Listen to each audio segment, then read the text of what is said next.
Stakeholder Advisory Committee. The meeting facilitator is Tara Bravo with CV Strategies.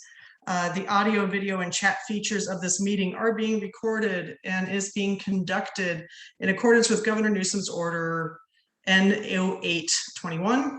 To begin, all committee members and staff are unmuted. Please mute your device until you're ready to speak to avoid feedback and background noise. Then unmute yourself to comment or respond.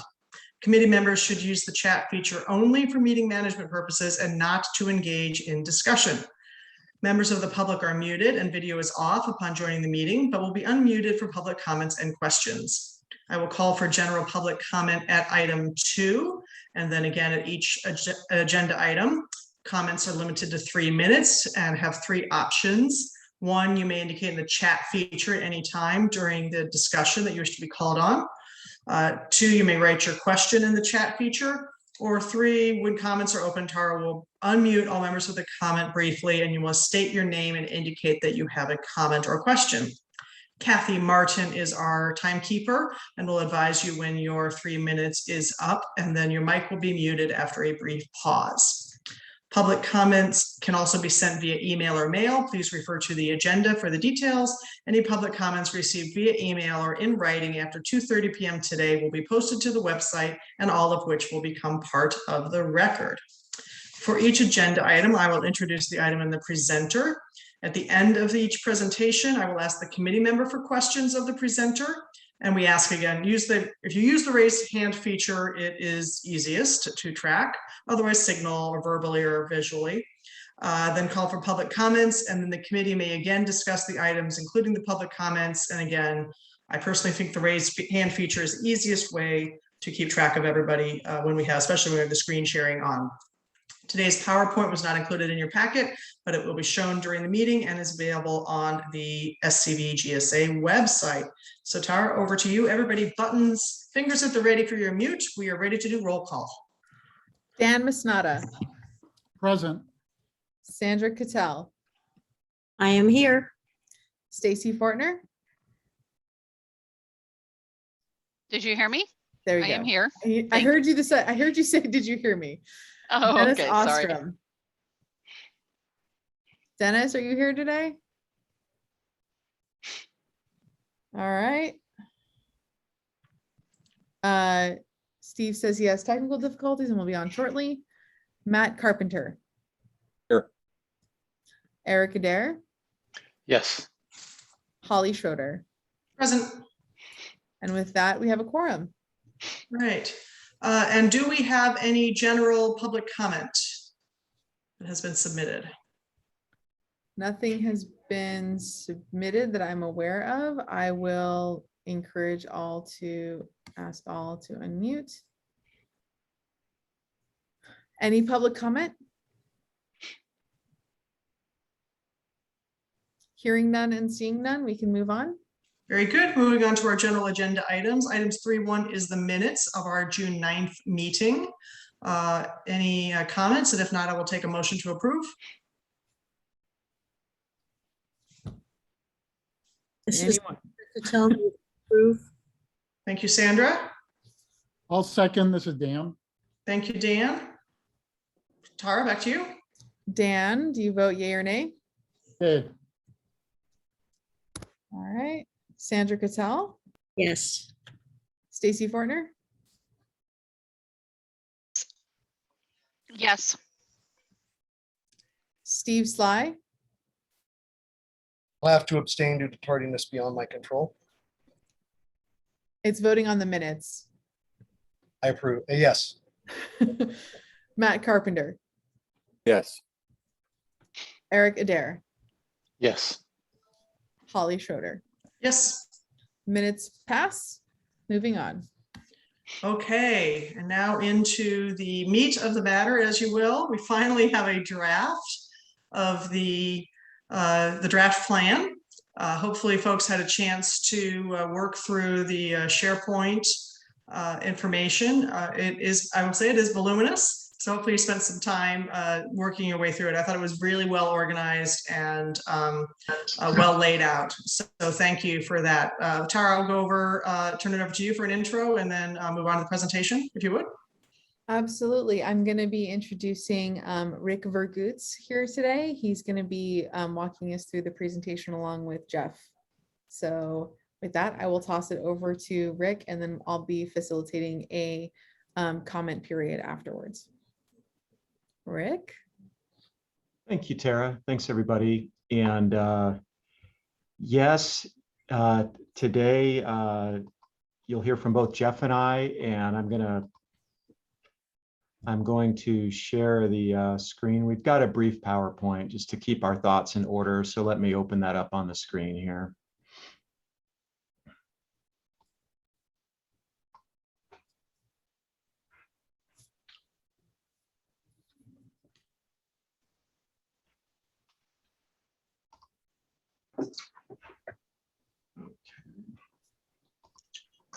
There we go. Tarek, do you see the PowerPoint on the I screen? do. Looks beautiful. Great.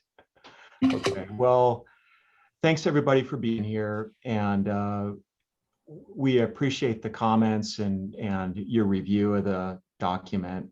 I know it was a heavy lift. Fortunately, you'd seen most of the key parts in our different meetings leading up to developing the draft plan. What we're going to do, Jeff is going to walk us through sort of the organization of the report, and then we're going to get into the comments, the staff responses, and then we'll have additional time for discussion for any other comments that your committee would like to bring up. So with that, I'm just going to turn it over to Jeff, and Jeff, I can drive this if you'd like. Sure, yeah. Okay. Yeah, there's the meeting topics that I think Rick already went over. First of all, I want to apologize to everyone for this document. It's gigantic, and it's frankly almost impossible ask you to review the 750 pages or whatever it is. I spoke to Steve Sly yesterday, and he complained, what is it you're trying to do to punish him with this? And on top of that, I think he's colorblind, and so many of the colors we picked were difficult for him. So Steve, I'm sorry about that. So I'm going to hit the high points here on the contents. I'm not going to belabor this at all because you've seen it before, but quickly going through each of the sections, we're in the process of preparing the executive summary. We understand that's one of the most important parts of this document because it's frankly probably the only part of it that most people are going to review, most of the public anyway. So we're taking pieces out of the GSP itself with comments addressed to populate that executive summary. So section 1, as you know, the introduction to the plan, description of the basin, et cetera, basic administrative information in section 2. Go to the next slide. Section 3 is the description of the plan area. These are all pieces that DWR requires as being part of the plan.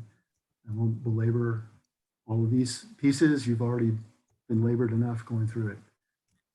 Next slide. Now we're starting to get into the technical meat. We've got the hydrogeologic conceptual model, the basin setting section, which talks about regional geology and talks about soils, principal aquifer systems, groundwater recharge and discharge areas in the basin. It's a physical setting, and we got a lot of help from Richard Slade and Associates on that section. Groundwater conditions. This is groundwater currents, flow direction, horizontal and vertical gradients, the groundwater surface water interaction, and then we also talk about the groundwater dependent ecosystems that we've identified in the process that we went through to identify those areas within the basin. Next slide. Another real important part is the water budget section. And so there's a rationale for how we put that together. We talk about the use of the groundwater flow model. We're required to put together that historical, current, and projected future water budget with the future land use changes and with and without climate change factors that were provided by EWR. And ultimately, in the end, what's the basin yield based on the work that we've done today? In summary, we're finding that the basin is in balance. We've got enough recharge to balance pumping in the basin, so we have not seen undesirable results. Monitoring networks, another real important part of the plan. Talk about the existing monitoring programs, of which some of you were probably surprised. I mean, there are a lot of existing monitoring programs going on in the basin. And then we summarize from that what is envisioned for the overall GSP monitoring program, utilizing the existing programs for the most part. And then we talk about the data management system, which is another required element of the GSP. Next slide. Another really critical part of the GSP is the sustainable management criteria. We spent a lot of time on this. Again, I apologize for the clunkiness of the way this section is organized. This is the way DWR wanted to see it, with all these different kinds of issues.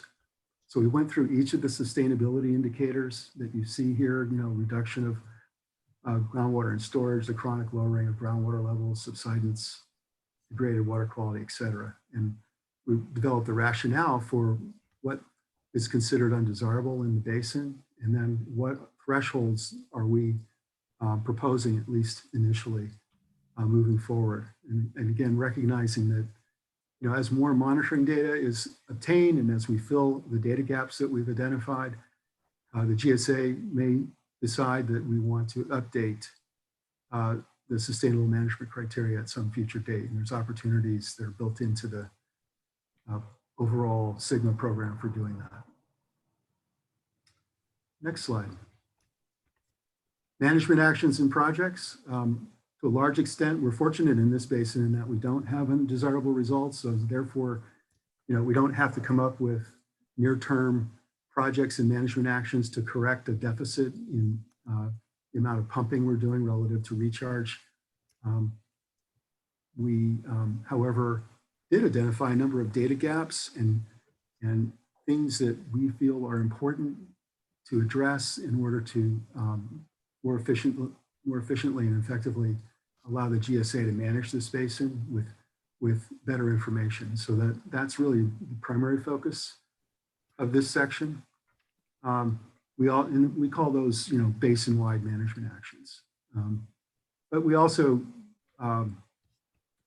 presented some optional projects and actions should it be deemed necessary.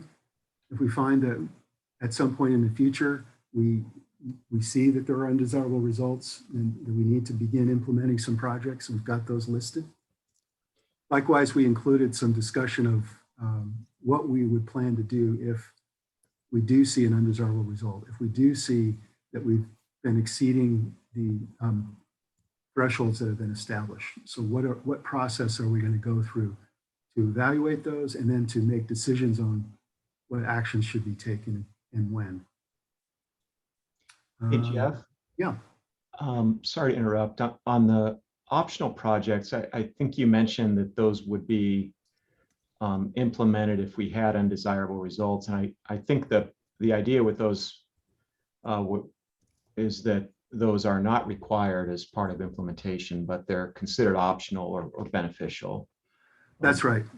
That's right. And some of them, SCV Water has been, studying up to this point anyway, and they're intended to benefit the basin in terms of resiliency to drought and provide other benefits that are important. So yeah, thank you for that, Rick. Yeah. Okay, next slide. So section 10 was the implementation plan, another required section. And we also list what we estimate the cost to be to develop and implement the programs that are included. And these sections that you see here, effects on existing land uses, effects on water supply, effects on the local and regional economy. Those are, we needed to comment on those, albeit not in significant depth, but we needed to at least provide a comment. The last section is the notice and communication. As you know, Tara's been and Kathy Martin have been doing a lot of work doing stakeholder engagement. All kinds of information's been put out there to try to elicit comments and continue to do so. So we needed to document that in this section. And likewise, there's a section in the appendices that will include basically a listing of all of the comments that have been received from the public. We're probably going to be compiling the comments that have been put forth by the SAC, and we'll provide some response to comments and where in the GSP we are responding if that is necessary. If they're, if it's a clarification kind of a comment, we might have already addressed that, or we will address it as part of the table, or we'll identify the place in the GSP where we have actually made adjustments to the text itself. So that's another section that has yet to be completed. You have not seen that, but it's a required element by Sigma. Rick, did I miss anything? Is there anything else that? Well, I think you got the high points, Jeff. Yeah. Any questions so far on just the overall contents, or have you kind of seen enough? Questions from the committee?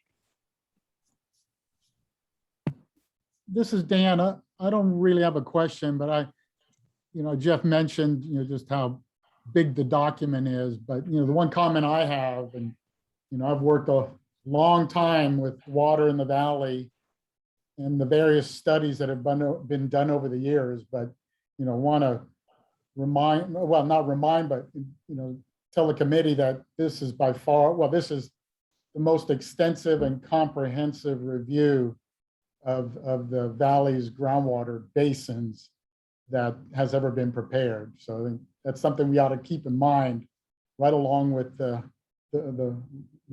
large, the voluminous document that we've had to review.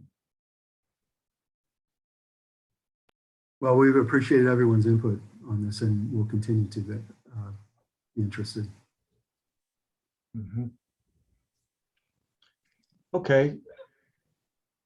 Oh, I don't want to jump the gun. Holly, were there any other questions? So you mentioned at the beginning, that you will be preparing an executive summary. And I know the next item on the agenda is our discussion of the upcoming workshop and some of the outreach we're going to do in advance of that. Is the intent to develop that executive summary prior to that workshop? Or is that something that you will create at the sort of,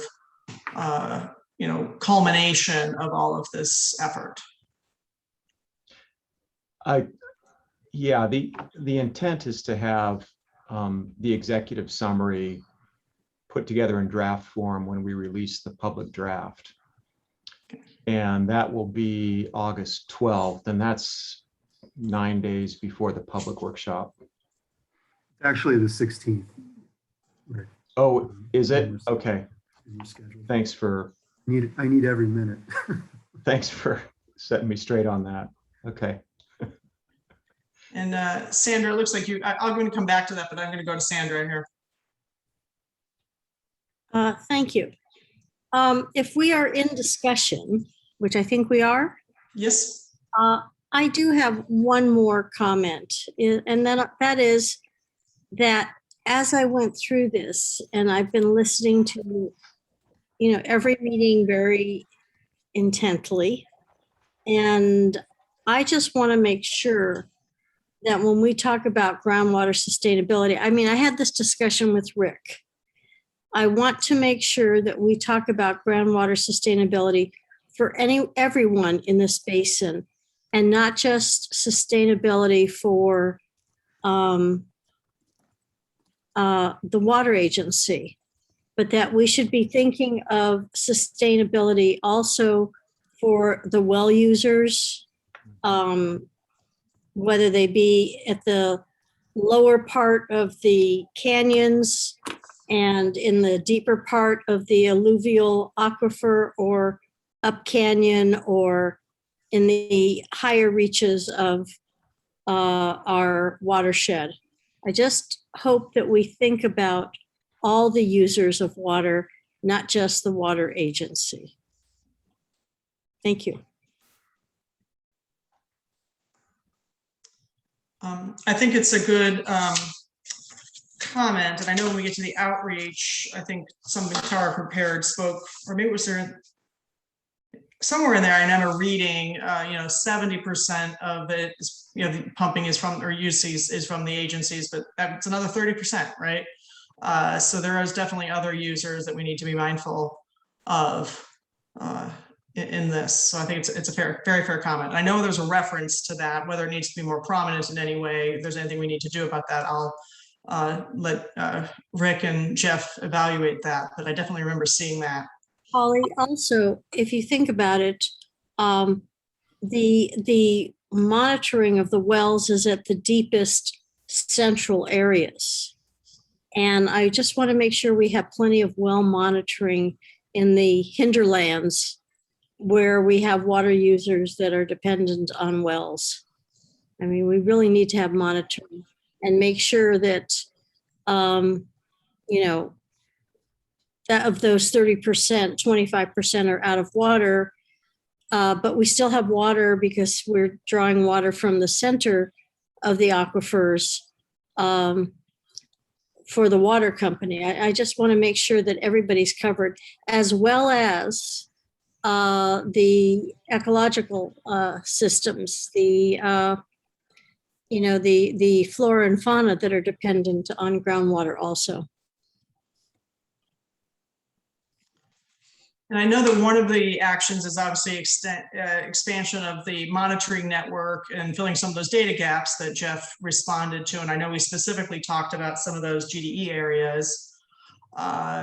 Rick, Jeff, do you feel that, I think that comment of Sandra has come through in what we've been talking about in our plan path forward. Would you care to comment on that? I think that's right, Chair Schroeder. The plan is set up for all the beneficial users in the basin, and including those upland areas, and you alluded to it. The monitoring plan includes reaching out to private well owners in some of the upland areas to see if they are able and willing to help with water level monitoring and water quality monitoring. And so I think we have put our arms around that and included all the groundwater users. But I heard you too, Chair Schroeder. Maybe we need to look at making that more explicit in the document somewhere. Yeah, I mean, you probably actually know more about the 750 pages and where you find that on which page. It would take me a while, but I know there's reference to it. I know we've had discussions about it, and I know I saw, but it would take me a while to find exactly where that was. So I think it's worth a review to see whether or not that needs to be drawn forward. And some of these, I think, are comments that, back to my comment on the executive summary, I think that as you think about crafting that, I'd like you to do it with an eye towards the sort of the big message that we want to share about what this does. I mean, I think what Dan said about this is the most extensive review we've done. We are looking at, sustainability for, all of our users. We're looking at filling data gaps and expanding our network. We're looking at the plan of, right now we're in a good situation. We're in balance. We don't have undesirable effects, but we have a plan of what we're going to do and how we're going to detect them and what we're going to do if we find them, but put it into not DWR's format. I mean, I get that the document needs to be in the structure that DWR wants it, and why you have section 10.3 and 4.7 and all of that. But for the executive summary, if you can orient it towards really expressing the culmination of the work of this committee and of this plan, I think that would really, that would serve the public, and ultimately, what we submit to the agency and to DWR. I think it would serve that better. I certainly understand the plan, but I think because we hopefully have some license to be less in regulatory orientated words and more in communication-oriented words in the executive summary. Thank you. Excellent point. Great point. Mhm. Timely too. Are there other, I'm going to see if I can get to my participant pane here. Are there other comments from the committee? Hands or anything like that? And Sure. if not, Chair Schroeder, I thought if it's okay with you, we would take a minute and go through the comments that we've received so far. oh, please, yes. Thank you, Rick. Proceed. And then after that, to the extent your committee has other comments, we'll get them put in there. So let me, let's see here. I'm going to stop sharing just for a moment so I can Boom. switch. Oh, you rock, Sarah. Great work. Okay, can you please move the text on the right over? Yeah, that's fine, just so we can get the comment and the responses in, Tara. There you go. So we've got about 17 comments in, and let's just run through them. The first group are from Dan Masnada. And so let's just jump in. So this first one has to do with the figure. There's a figure that needs to be corrected. We'll do it. And the second comment, yes, Mr. Masnada, you're right. We do need to be more explicit about Waterworks District being part of Public Works and part of that group. So we'll make that revision. The third comment has to do with a description in the water budget chapter where we talk about state water project, and Mr. Masnada brought up that the desire to get additional state water project wasn't just because there were some dependability concerns, but it was because the valley was growing. And that was a large driver to get additional state water project allocations. So yes, we'll make that clarification. That's an excellent point. This next comment, we have a typo that needs to be corrected. So we'll correct the footnote and replace reliability with capability. When I saw that comment, I thought, yep, we have so many of these water reports flying around that sometimes there isn't always a bright line between them. So we'll make that correction. This next one about suggesting deleting 2-for-1, excellent point. We'll make that clarification because not all exchanges will be for 2-for-1. So we don't want to put ourselves in a box on that. So we'll make that clarification. Next one, the INSAR data. The map had a color scheme that made it hard to see the INSAR data over the alluvial boundaries. So we will clarify that map going forward. Great comment.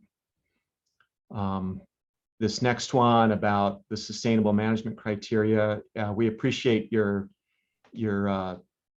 comments on that, Mr. Masnada. For those of you that haven't seen this, Mr. Masnada went in and just talked about the bulk of the work and the thoroughness of it. This next one, right, recharge using potable water in the vicinity of the nature center. We've had a lot of questions and comments on this one. This project for the recharge of potable water in the nature center area is one of 4 or 5 optional projects in the GSP. Other optional projects have to do with recharge, say at the Castaic school site or Arundo removal. And so this is a project, it's not required per the regs. It's an optional project that we think the GSA could support, but we would need to evaluate it further. And it came up as part of our discussions with your committee. So, Mr. Masnada, maybe do you want to, is that sufficient for you, or did you want to discuss this more? No, that's just fine. I just, you Okay. made the clarification, Rick. That's fine. Okay, thank you. Yeah, any of these, if I, and same thing with you, Sandra, if I don't get your comment properly addressed, just let me know. Okay, this next one has to do with a reference regarding the previous hydrogeologic water use and modeling studies. So we need to add in the USGS study. So yeah, we'll do that. It's mentioned in section 6 and it will be added to previous studies as well. Moving on, table 1, data gaps, we'll make that correction. For some reason, we wrote out 5-star and not 5-point. So we'll make that correction. Thank you again, Mr. Masnada, on your next comment about the peer review report. Yeah, there was a big depth and breadth of comments from the group. And the group did take the work seriously, so we appreciate your comment. These next, we're getting into comments from Sandra. Sandra talked about some of our discussion about the drainage and identifying individual tributary areas, Rice Canyon, East Canyon, Towsley. And what I can tell you is that the analysis and the flow model includes the tributaries. It includes the total flows into the basin from these tributary areas. It might not name every single tributary, but I want you to know that even if we didn't name them, we've reviewed the watershed as a whole, and that includes these other tributaries as well. There's also discussion about, in sort of the last half of this, about the Whitney Canyon fault and other faults. We'll review and make any necessary clarifications regarding faults and what we understand about them controlling flow of groundwater.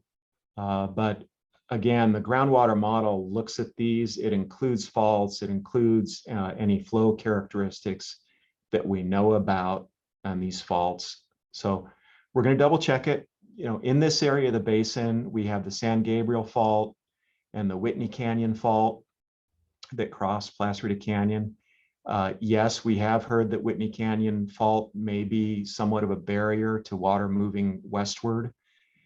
The other thing, the other comment from Sandra Cattell was that isn't there a fault along Placerita Canyon? I did a little bit of research into this. I don't find reference of a fault named the Placerita Canyon fault, but I do see reference of a southern splay or trace of the larger San Gabriel fault that cuts through the valley being referred to as the Placerita Canyon fault. So we can add that clarification. It's a good comment, Sandra, especially because it's out there and people are calling it the Placerita Canyon fault. So moving on, outreach with the Fernandino-Tatavian Band of Mission Indians. We have consulted with them from the very early stages of this. We reached out to them. Kathy Martin confirmed that they are on our outreach email list. So we are keeping the Fernando-Tatavian Band of Mission Indians up to date in that regard. And in terms of their sacred sites, I can tell you SCV Water has a good working relationship with the Fernandino-Tatavian Band of Mission Indians in terms of projects that we do, and coordinating with them, talking about their ancestral lands and whether or not construction projects may be within their territory. And so we will continue to do that moving forward with anything the GSA looks to move forward with. Yeah, we take that very seriously. Next one, 3-4 land map. Ms. Cattell, you couldn't find a key. I wonder if, what was it, the map legend that wasn't clear to you? Well, I was able to find the legend, but remember, not everybody is on a large 24 or 36-inch monitor. And when you're looking at things with a laptop, you have to then shift over to the legend, which was on the right and off the screen, and then to toggle back and forth to identify the color and then the, what it pertains to. A later comment I made was I was able to do that, but with toggling, it's very difficult. I did find the legend. The other thing, you talked about parks and you missed the all the Santa Clarita open spaces. Okay, so on that, that reminds me that when we get through this list, we'll add the parks and open spaces comment and your other comment about the groundwater sustainability agency, Thank you. being more explicit about the whole basin. Thank you. Of course. And thank you for explaining that. I hear you. A tablet is bigger than a smartphone to look at the maps, but there's a lot of real estate on some of these maps, and it takes some surfing around to get everything. This next one about the perchlorate treatment facility. So that section is really related to recycled water from the reclamation plants, but maybe we missed something. Sandra, did you want us to include information about the pump and treat system at Whitaker-Burmite that dumps water into the river? Yes, it was actually talking about reclaimed water, and water from the reclamation plants is the major source. But once again, the perchlorate treatment facility is a reclaimed water, and it's some of the most clean, cool water that goes into our river. Okay. Okay, we'll make that clarification. That's a good comment. The discharge from that facility is included elsewhere in the GSP, such as in the water budget. We consider it, but certainly it's another form of reclaimed water. I can see that logic. Okay, moving on. Missing hydrology in South Sand Canyon, Towsley, etc. As I mentioned earlier, we've looked at all these large tributaries and even some of the smaller ones and evaluated it in the groundwater flow model and looked at the total inputs to the basin. So we may not have named every single one. So we will clarify the document to make sure that we can describe that the analysis includes all the tributaries. So, Rick, may I take this moment to ask one more question? Mhm. The purview of this study, the lines that were drawn, and then the actual basin were incongruous. And the study does not include the study does not include the areas of Towsley and East and Rice Canyons. And I don't understand why they were excluded if they're actually in the actual purview of the study, but then the actual study, there were two sets of lines drawn. And one set of lines excludes those canyons, which are sources of water that are perennial streams. They are springs in those areas. So I didn't quite understand that. Is is there, it might be a matter of scale with looking at the DWR Bulletin 118 boundary. No, you're shaking your head. Is there a figure, Tara, I can't tell. Can you scroll? Is there a particular figure that? I can look. Okay. Yeah, let us know and we'll get it clarified. And if you find it during the meeting today, we can talk about it more then too. Last one talks about not acknowledging the high temperature of the water that comes out of the sand district's reclamation sites. And the comment here makes reference to that being harmful to beneficial uses, but perhaps beneficial to Arundo. We can look to clarify the document a little bit more. We didn't make explicit mention to it because the state sets those standards. It's not something that the GSA sets.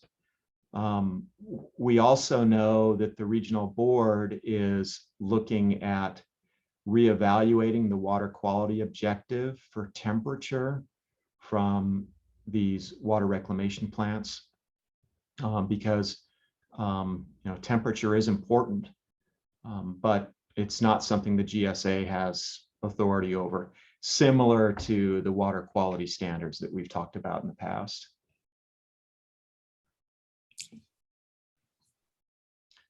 And Tara, great job. I see you've already below here on row 21. So let me stop. I know you are all keeping track here, but we're moving on now from the comments we received to comments from your committee today. And so, Tara, why don't you take it from here? Thank you so much, Rick. So this is what Sandra was mentioning earlier. So I'm just putting S. Cattell over here. And this is your opportunity, everyone, to add in additional comments. I see that Stacy has a comment that is related to the peer review. So I will include that. So if we want to go ahead and address Sandra's and then Stacy's comment, and then I can record those responses. Before we get into that, Tara, Sandra had another comment about parks or open spaces not being shown. I didn't quite get the gist of it. Yeah, Sandra, could you get into that just a little bit more? Because I too I was like, not sure what the comment really was. If you could just let me know and then I can record it down.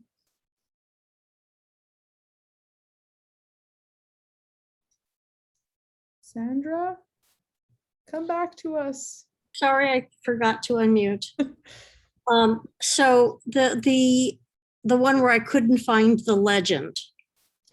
When I did find it and I toggled back and forth, I noticed that it had green for parks, but it did not include 1,100 acres of open space. I think if you're going to talk about parks, 1,100 acres, 11,000 acres would be an important addition.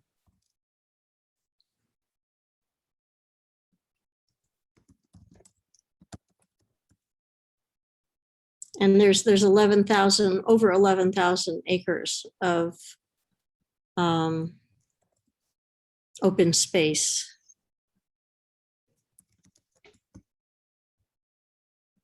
Excuse me, Sandra, do you have a reference for where we can find that? Is there a document that?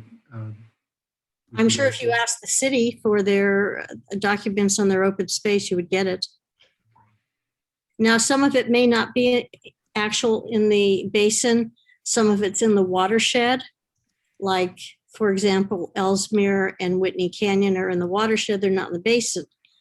But, and that is a substantial amount.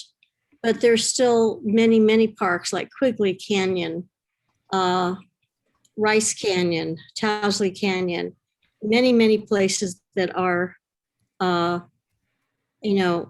water sucking, preserved open land that would be of importance, I think, to identify in a groundwater sustainability agency's, plans. Jeff, I highlighted that. I think it's figure 3-4, but It is. That's where I'm putting that in here.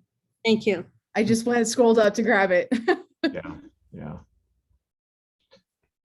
And Tara, do me actually, I'm going to be quiet and let you type. Yeah, that's fine. Not just advise it, but also to include the open spaces as. Right. Map does not indicate open space. Advise staff to connect with city to locate open space opportunities Thank or you. locate open space. Thank you. Perfect. Tara, you can just load the response in there that, we're going to do that.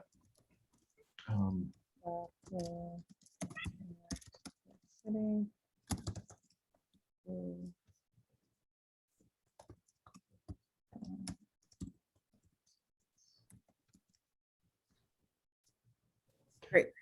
Terrific.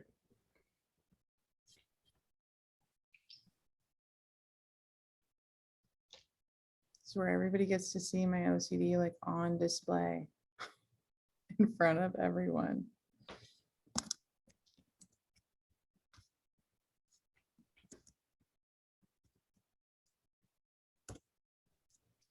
Great. All right, so addressing we want to talk about groundwater sustainability for everyone in this basin, not just for the water agency. Is there anything you would like us to change in order to indicate that more, or is that just a comment you're highlighting and staff can say, I acknowledge the comment? Well, we hit this earlier, and what staff is going to do, Tara, is we'll take a look through the GSP, and we'll make sure that it's more clear where it needs to be, that the plan covers the whole basin and water users. And I believe, without putting yet another screen on the computer, I believe the sustainability goal that we've developed for the plan talks about the beneficial uses and users, but the gist here is we'll look at it and make sure that it's more clear, because it includes the whole basin. It's not just for the municipal entities. It's not just for any one entity. Rick, there's several places where we can do that, so it won't be just in one place. Can I mention not just water users, but groundwater users? Okay. Well users.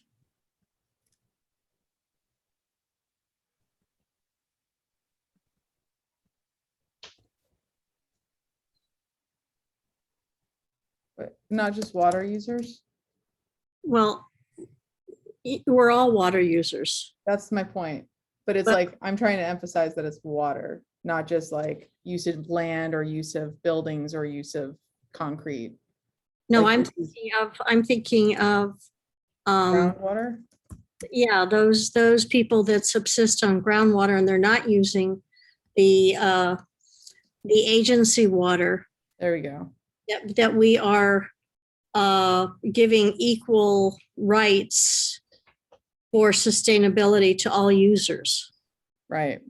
not just those people who get their water from the water agency. This is Dan, and I'll leave it to Rick and to answer this question. Would it be better for pumpers as opposed to users? Maybe it's semantics, I don't know, but. It's a good observation. Your call as far as I'm concerned. Yeah, it's your call. Yeah. It's interesting that the Sigma regulations speak in terms of groundwater use. And they don't actually use the word pumping very often. Oh, So- there you go. Okay. That's Yeah. one reason why we use the words groundwater users. Groundwater use. Yeah, we'll look at this further. I think we've had a good discussion about it. All right, and Thank this you. speaks to Stacy's concern, is that the peer review report was based on agency reports and documents provided, so it could be skewed if bad data is provided. The peer review isn't based on any data taken independently by the peer review team. Rick, I can Oh. respond to this if you like. Go ahead. Yeah, Yeah, so, that's fine. as you heard in the last meeting where we had a report from Jacobs Engineering about their peer review and the scope of it and the information they had. And that's where they indicated they did not collect independent data. And that's not unusual. I think what's important to note is that we did not select specific data that we were only going to include in the groundwater model to evaluate its efficacy for this project. And we did not only provide just selected data to the peer review panel. We provided all the data that we use that was obtained from public data sources, not just SCV water, but online data sources that have compiled data over the years from various sources. And that's information that we used to test the validity of the model to begin with. It was the data we used to actually build the model over a long period of time. So, there wasn't any selectivity here. The other thing I'll point out is that the peer review panel actually has experience in the basin. BJ Leckler and others, Mr. Brown, they have many years of experience in the basin, having worked on various projects. And so they already have kind of a sense of what the information that we were providing, was it representative? Was it taken from the same sources that they would have taken it from? Lastly, we, as part of this project, pulled information that was in a number of data sources from our various teammates. For example, Richard Slade and Associates had a lot of information that wasn't necessarily public that we were able to use for this study. So there's a full range of data sources that were used to put together the model, to put together the hydrogeologic conceptual model, and test the validity of the model. So there wasn't any selectivity going on. And they also, I mean, that's good, Jeff. And we did have them look at the model documentation report, which identified the different sources of information and key points with the model. But of course, that it had to come from us. They aren't the modelers for the basin, and so the information that was provided to them is, of course, from this basin because that's where the model resides. And I see that there's an additional chat. All the data that we've used in development of the GSP is public information. And that includes the information that we used from Richard Slade. Right. And the first sentence here, Jeff, I think we provided the peer review specific information to meet the objectives of the review. Look at model documentation, look at the water budget, look at our approach for the sustainable management criteria. And so, I mean, there was some selection and focus of the data so the peer review could do its work. So this first sentence you have, I would suggest clarifying it to just say that we focused, we provided them, the key information so they could focus their review and get their work done. I'm sorry, Jeff, if I misunderstood what you said, I apologize. I thought you said that you used data from Richard Slay Associates that wasn't public. And It so wasn't- if that's not the case, then I will rescind that Yeah, question. it wasn't originally public, but they brought much of it forward. So for example, on the cross sections, they had some e-logs that they had in their files that they brought forward. It's information that you can find publicly, but they had it in their files.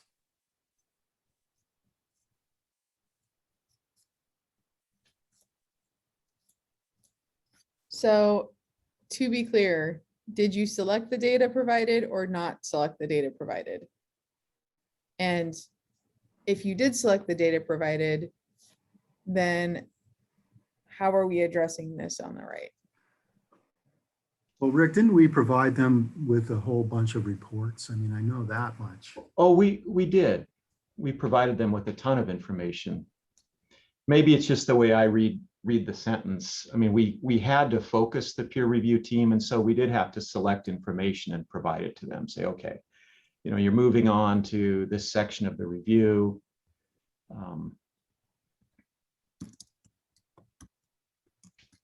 Maybe another way to describe it is that we, well, I think this is, let me read it.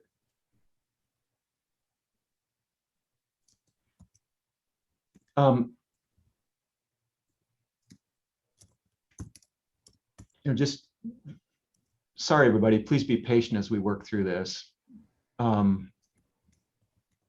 Rick, may I ask a quick question or a comment that might help?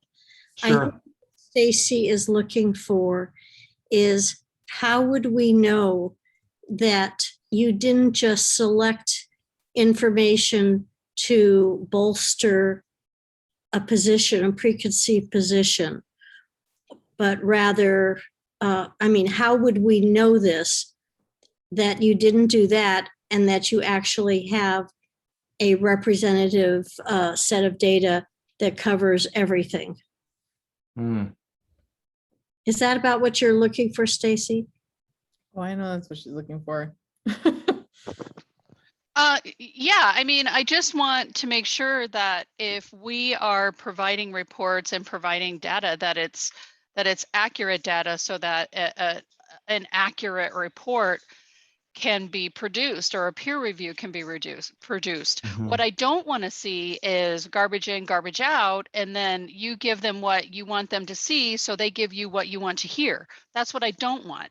And so, having accurate data and having the data sources be reliable. I mean, we've had bad modeling in the past. And so if they're using those bad models and creating this peer review and giving it the stamp of approval based on bad information, then we've got a bad plan. And so that's why this is a concern to me. Does that make sense? Excuse me, this is Dan. When you make the statement bad modeling, you really need to provide some specificity about that. Of course, the modeling is a living, breathing model, if you will. There hasn't been any bad modeling per se. I'm making the assumption that you're making the comments relative to the perchlorate. Well, the modeling vis-a-vis when implementation occurred may have result. You had some results that weren't predicted in the model because there was such a delay in implementing the remedy. But once again, that's an assumption on my part.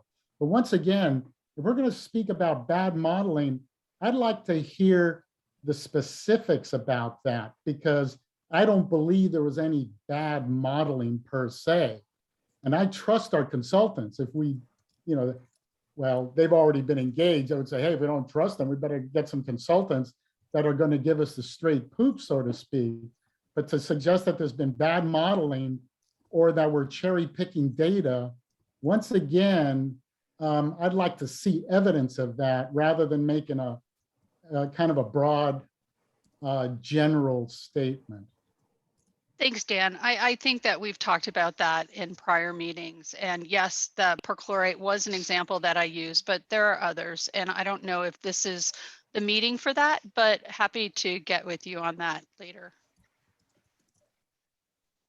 Well, I want to echo what Dan said, and I would encourage you, Stacy, to look through the peer review report and look at the breadth and depth of what they did.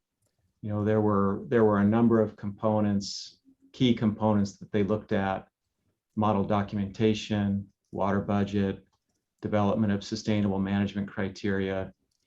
And each of those components had iterations, lots of long discussions with the group. So I would encourage you to review the model documentation report. And I also want to echo what Dan said. Claims about bad modeling really need to be backed up if you've got something, for in the future when we do this. So, and I just want to get back and finish this response, if we could, because I think we're moving on this. Tara, could you look at bring the response over again? Yeah, absolutely.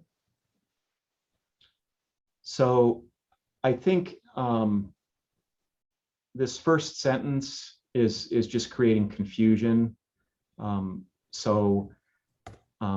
don't think it helps.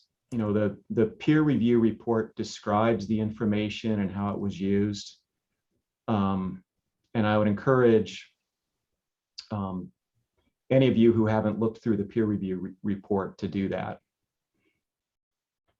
Let me look at the response here. Clarify.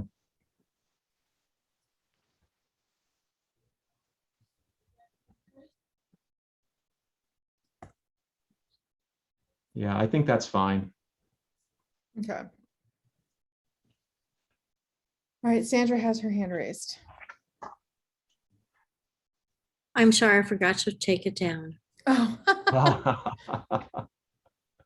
Sandra caught me.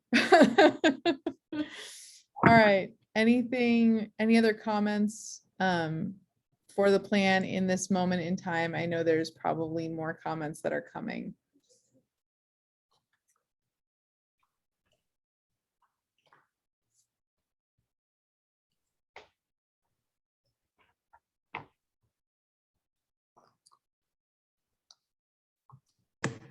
Sounds like we're ready to go on and see if there's any public comment, Tara.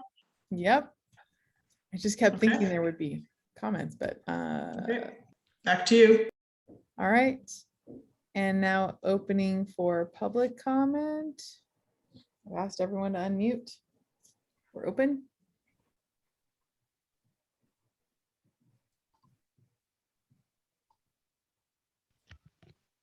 And I hear crickets.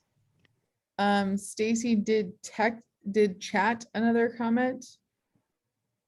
Will we ever be using any new haul land and farming wells on the west side? What happened to that?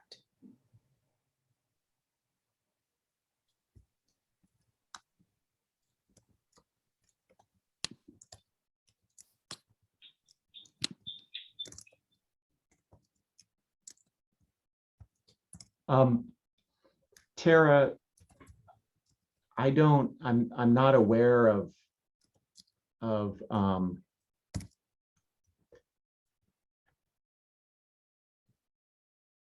plans to do that. So that's something we can look into, and yeah, if we have information that's on the table, we could clarify the document. Hey, Rick, this is Dan again. Maybe Matt can speak to that one, but my understanding all along is with development on the west side, domestic wells would be drilled that effectively replace agricultural wells because they're not completed in a manner for domestic use. Mhm. Yeah, Mhm. this is Matt. Dan's right. The existing wells that we have on our property west of I-5 are completed to agricultural standards, but not M&I standards. I'll also add that pumping from those wells is included in the model and in the scenarios that we developed. This is Dirk. Jeff, I'm trying to recall if there were some new land wells that were proposed to be used in the monitoring plan.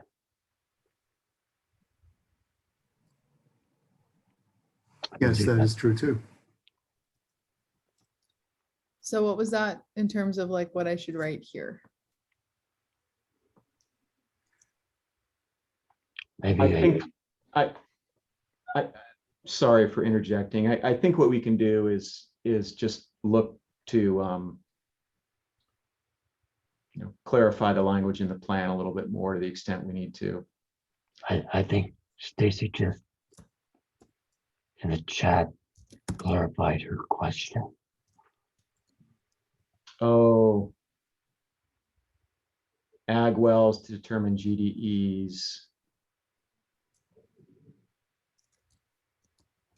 Well, we didn't, the monitoring plans, okay, hold on here. I want to be careful to not get in discussion. So that's,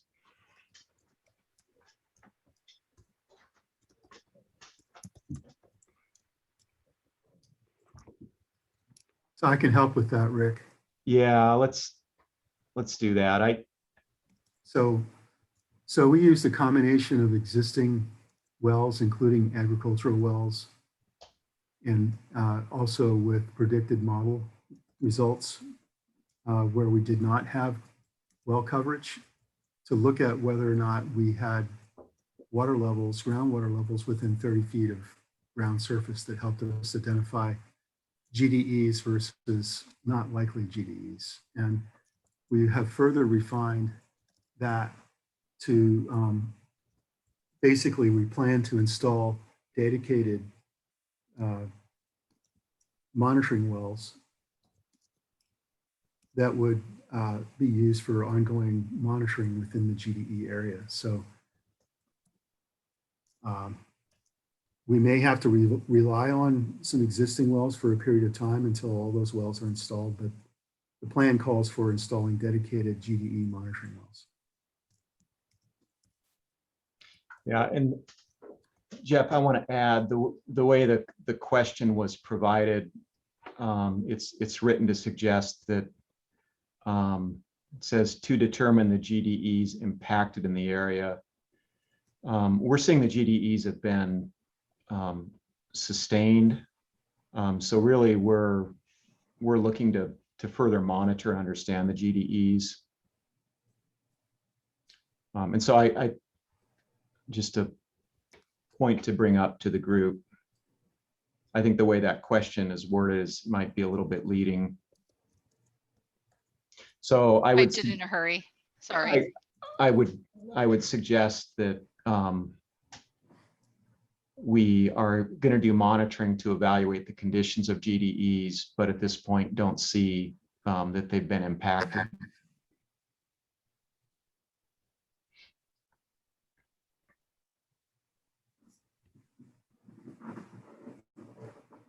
So should I change this in some substantial way? I don't think it's necessary to change it. I think we have, Okay. it's pretty clear in the document. We can certainly take a look at it, but I just wanted to clarify in this response. Well, I think on this one, the last sentence, Tara, I would just add to, we plan to install dedicated monitoring wells in the identified GDE areas to evaluate triggers and GDE condition.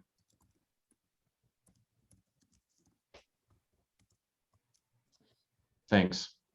Absolutely. All right, and anything else, Stacy? No, I'm still finishing going through the document. There was a lot to take in, and like I said, I was out of state, so I'm gonna finish going through the document and have it ready by the time the next meeting comes. Okay, the next meeting is, when's the next meeting? The SAC? 16th? Okay, Is it the 16th? No. The next meeting with the Stakeholder Advisory Committee is September 8th. yeah, it's after the but- public workshop. Right, but there'll be another opportunity to give public comment on this. Right, but we're hoping to have this, include this feedback before it goes to the public. So Oh, that your got it. feedback's Okay. included in the prior, so that if you could get Okay. us that feedback as soon as possible, so Jeff For can sure. actually Mhm, do that, that would be for amazing. sure. Thanks. Absolutely, just to Yeah. clarify the situation. Eric, Thank you. I had the same concern, so thank you for answering that. I was also unfortunately out of town, and I've begun working through it, but I don't have it ready yet, so I will work through it as quickly as possible. The question I have, though, is where are we now with this, with the discussion of modeling? I mean, what I heard was we would leave it for another opportunity, but what other opportunity is there? And we can't do it outside of this forum. We've got to do it in a public setting. So what is the path forward for having that discussion if we're going to have one? in terms of the modeling, can you clarify that question a little bit? Like, what discussion about modeling are you thinking is going to happen, and what are you looking for in that discussion? Well, it was primarily Stacy and Dan, and I think Rick commented as well. It's not in the report. It's in the discussion we were having live in this meeting about 10 minutes ago. Oh, you're So this talking is about not the a prior not a modeling. comment. Right. This is not a comment to add to your table. It's a question about the path forward for dealing with the concern about modeling. So modeling is an ongoing process, and what you're talking about is, and what Stacy and Dan were talking about, and correct me if I'm wrong, Rick and Jeff, feel free to just like tell me I'm crazy, but my understanding is that there was prior potential issues with data, but Stacy needs to provide that input, and that input needs to be as soon as possible. Otherwise, this will have that information included in it, as far as we know. So if she's got some specific, like this modeling was determined to be wrong or whatever, and when we're talking about the modeling, we're talking about the data to put into the model. Well, I think where we're going from here, Tara, is the model that has been used for the GSP development has been reviewed. It's a good model. It's a solid model. We're moving forward with that model. The comments that Ms. Fortner made were of general nature about something that may have happened in the past, not real specific, and I don't think there's relevance to the current model. That's the way I look at it. So I think we're moving onward and upward with the current model we have, and it doesn't warrant further discussion. That's just the way I'm looking at it. And Jeff, I don't know if you've got any other thoughts. Yeah, I would just add to this, Rick, that, this model that we have now is a completely different model than the one that was used in previous years. This is Santa Clarita 2.0. The previous model was a good model also, and as Dan mentioned, the apparent issue with the breakthrough that has been seen with perchlorate was predominantly because the remedy wasn't implemented for a number of years. for various reasons. The modeling was done assuming that the capture that was planned for capturing the perchlorate was going to be implemented fairly soon, not over a period of multiple years. And so that, we believe, is the reason why there was movement of contaminants beyond those wells. And so I don't know that it's really an issue with, a problem with the model. It was really an implementation duration issue for getting treatment on the wells.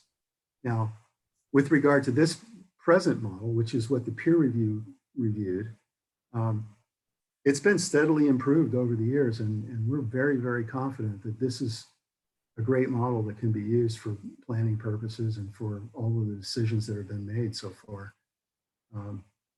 And the peer review panel reviewed this latest version of the model. Does that answer your question, Eric? Yeah, that's fine with me. As long as we're not in a state of limbo where we're not sure what the path forward is, I'm perfectly fine with this.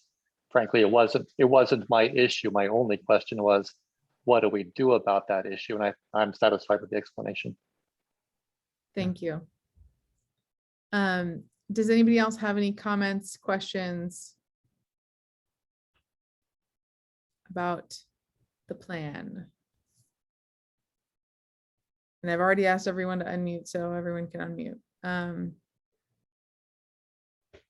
I am not seeing any or hearing any, so I think it's time to move on.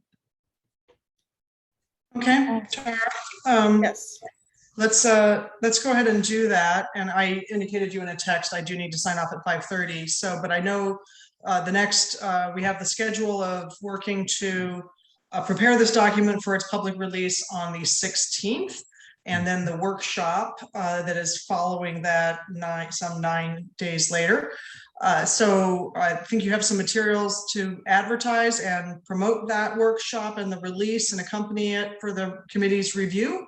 So I'm going to turn it back over to you. And if the discussion's not done at the time, you have some of my comments from earlier today, then I'll let you wrap things up. And I apologize for having to depart at 5:30.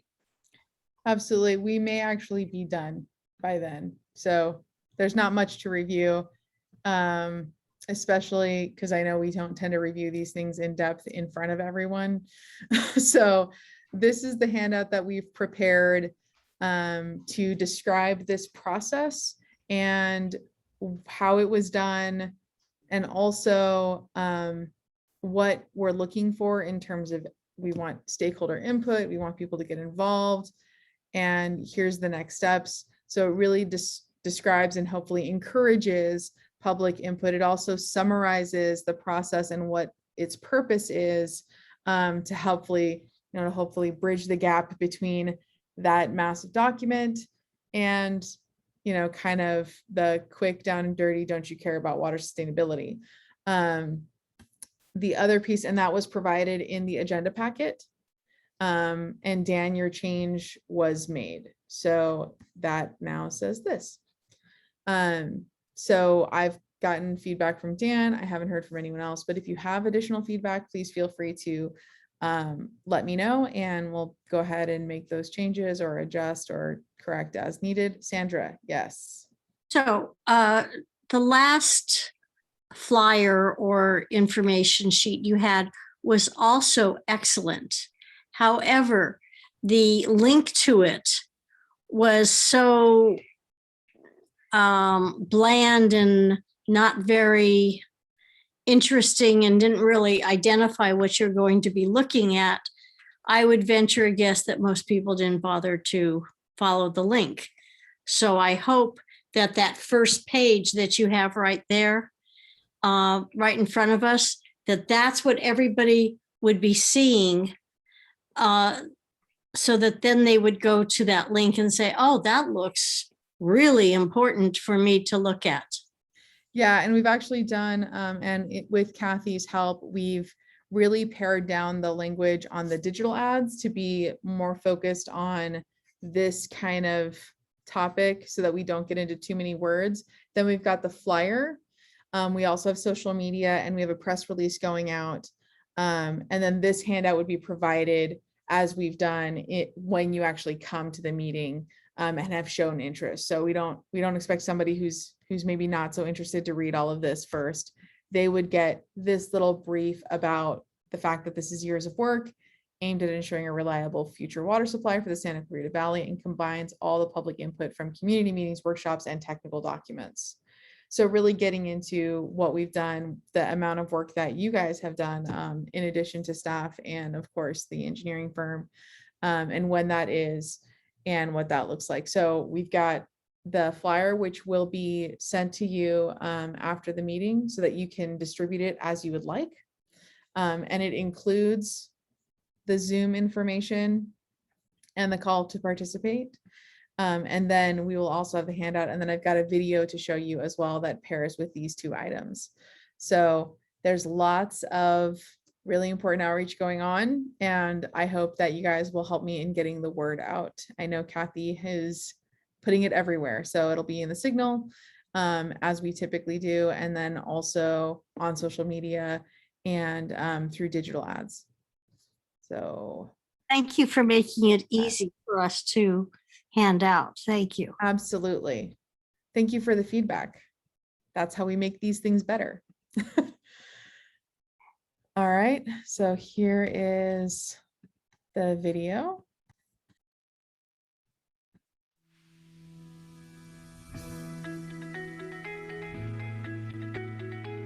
Even though you can't see it, groundwater is one of our most valuable resources. Some of the water you use for drinking, cooking, bathing, watering your yard, irrigating your land, even filling your pool, comes from this basin. Without this important local supply, we would have to buy additional imported water, which is more expensive and less reliable during drought. Managed by the SCV Groundwater Sustainability Agency, the Santa Clara River Valley East Groundwater Subbasin is the primary source of essentially all local groundwater for prime farmland and hundreds of thousands of people living and working in the valley. Under the Sustainable Groundwater Management Act, better known as SGMA, agencies are required to develop a detailed roadmap to bring their groundwater basin into a healthy balance within the next 20 years. This will allow pumping from the basin in the future and ensure there is enough water for everyone in the Santa Clarita Valley. Work on the Groundwater Sustainability Plan began in 2017 with community workshops, an active website, and input from a stakeholder advisory committee made up of local environmental and business interests, groundwater pumpers, and residents. This public process has focused on balancing the perspectives and well-being of all groundwater users. The plan considers the sources and uses of water from the basin, changes that might occur due to population growth and other factors, as well as rainfall, stream flow, and climate change. We also studied groundwater-dependent ecosystems, or GDEs, which are plants and animals that rely on groundwater for survival. This background helped us establish sustainable management criteria to avoid undesirable results, such as chronic lowering of groundwater levels, reduced storage, degraded water quality, and depletion of surface water. From there, the agency will define projects and actions to ensure long-term groundwater sustainability. All of this information has been used to develop a draft groundwater sustainability plan that harmonizes the interests of all those who depend on the basin. We hope you will provide feedback over the next few months by attending a workshop or board meeting or visiting our website at scvgsa.org. A final plan is scheduled to be completed by the end of 2021. Together, we can ensure the future of our local groundwater supply.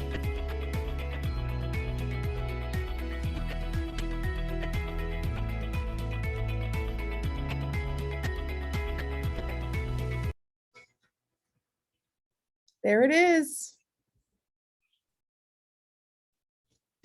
And if you notice, we said all groundwater users in the video. I think it looked really nice. So that video will be showing at the public workshop along with the other items that we've got. And Are there any, that's it. That's all we've got. So you might actually be out of here with 3 minutes to spare.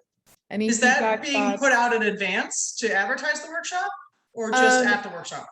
We have ads specifically to advertise the workshop that are a little bit like kind of short, click here kind of stuff. Okay.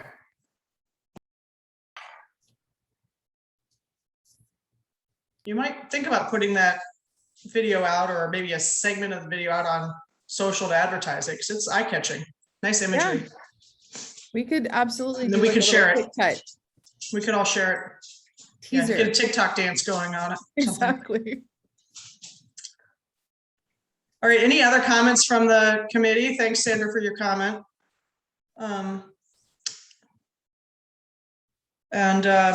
Let's just quickly do the formality if there's any public comment on the promotion of the upcoming workshop.